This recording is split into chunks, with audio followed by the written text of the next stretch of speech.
Laguna.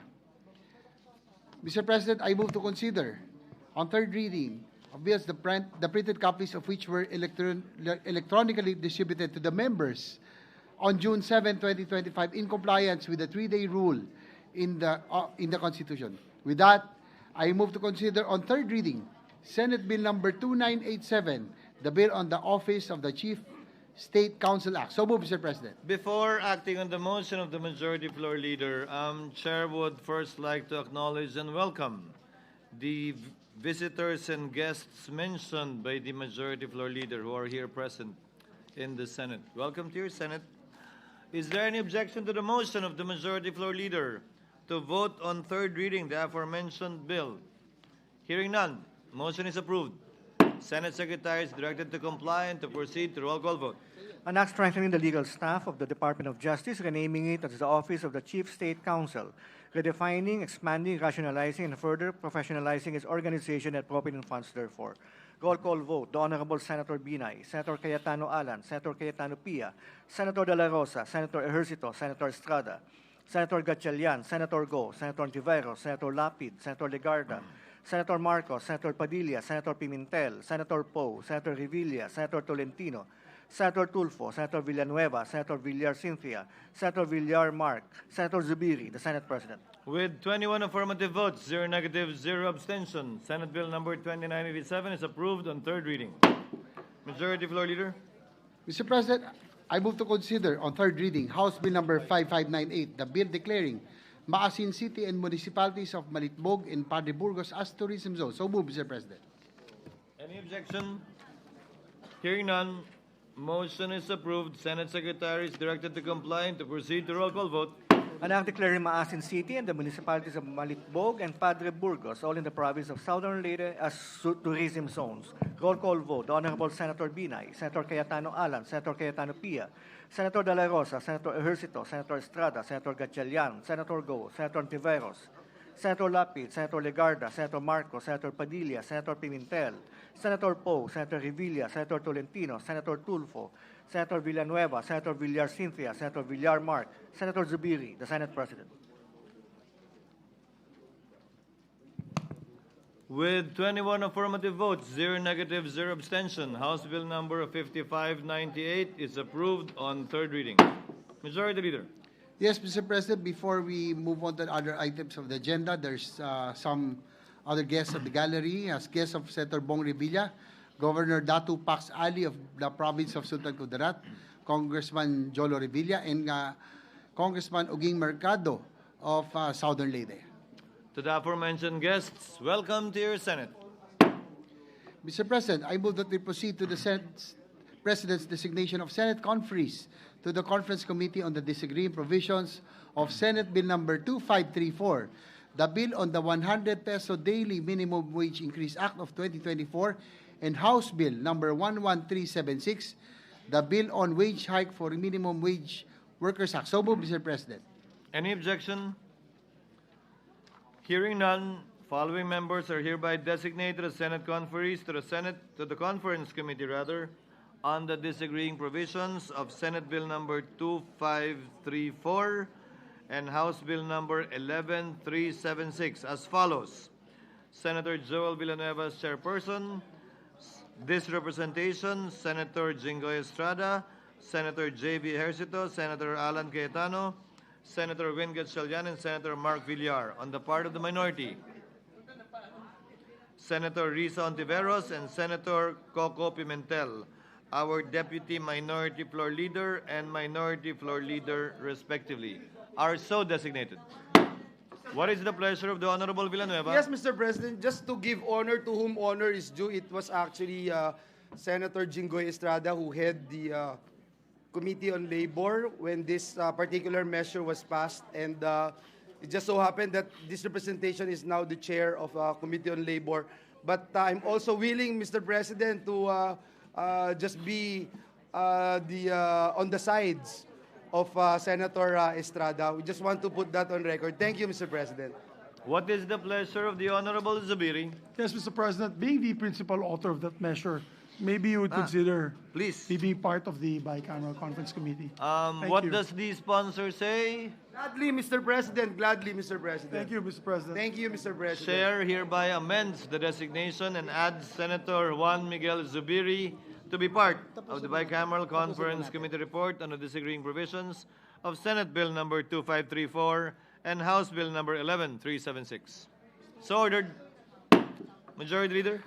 Mr. President, I move that we proceed to the Senate President's designation of Senate conferees to the Conference Committee on the Disagreeing Provisions of Senate Bill number 2821, the Bill on Accelerated and Reformed Right-of-Way Act, and House Bill number 6571 on the Right-of-Way Act. So move, Mr. President. Any objection? Hearing none, in compliance, the Chair hereby designates the following members as Senate conferees to the Conference Committee on the Disagreeing Provisions of Senate Bill number 2821 and House Bill number 6571, namely Senator Mark Villar as chairperson, this representation, as well as our minority leader, Senator Aquilino Pimentel, Coco Pimentel III. So ordered. Majority Floor Leader. Mr. President, Senator Ronald Bato de la Rosa is seeking the floor for us. He would like to deliver a privilege speech. What is the pleasure of the honorable? Mr. President.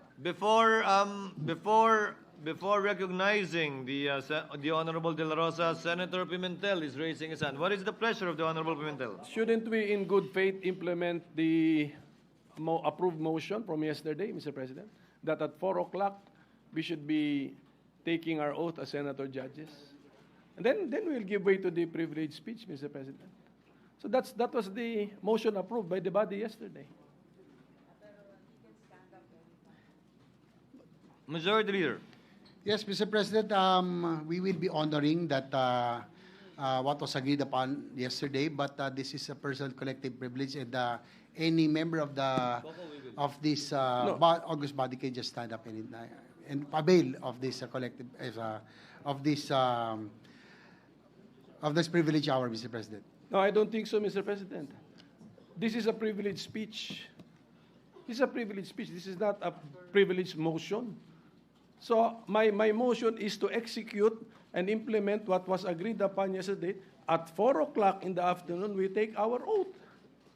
Senator, I make of record the time. It's 4:31 p.m., Mr. President. Senator De La Rosa. Yeah, Mr. President, it was very clear yesterday that we agreed that before I take my oath as member of the impeachment court, I should have delivered my privilege speech. That's why I made it a precondition to my approval or to my agreement to the motions yesterday that I'm willing to take oath as a member of the impeachment court, provided let me first deliver my privilege speech. And very clear, it was agreed by the minority leader No, yesterday. Mr. President, no. It was stressed the convening of the court. That was the issue. And the agreement natin, the oath taking is not the convening of the court. It was very clear, Mr. President. Several members are raising their hands. May I first acknowledge our Majority Floor Leader, Senator Tolentino. Thereafter, our Deputy Minority Floor Leader, Senator Ontiveros.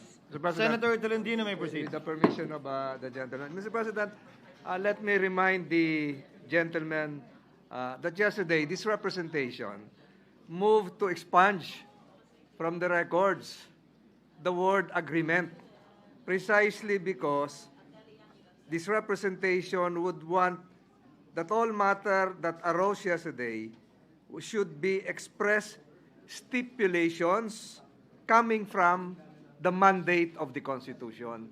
Yung agreement po siguro inalis na natin to reflect the solemnness of the proceedings yesterday. So, kung ano po yun na pag-usapan, Mr. President, siguro yung dalawang ginoo na lamang muli ang magkasundo, pero the record should not reflect the word agreement. Iyon po lang yung sinasabi ko, Mr. President. Maraming salamat po.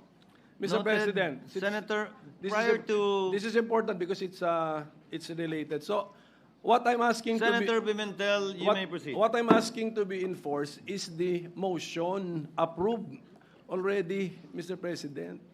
So we had approved by the plenary. A motion was approved by the plenary. So yun lang. Senator Ontiveros is recognized.